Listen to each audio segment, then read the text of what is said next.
Kancamu cilik mbiyen sing njaluk dolanan mesti keturutan, saiki wis mulya. Didaftarne pake dadi PNS. Aku roh, kowe yo pengen padha kancamu. Wewi asline yo ngempet nek diceritani wong tuane. Saiki anakku wis penak. Apa-apa wis iso dhewe. Sabar, dudu kowe sing salah. Tarah kahanane ngene iki. Mungkin saiki sing iso mbek lakoni golekno sertifikat lemahe bapak ibumu sing jek enek, bar wi gadekno.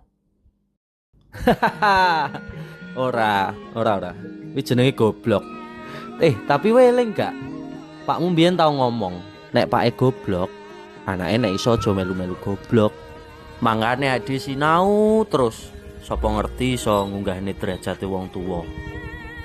Nyolot saiki wis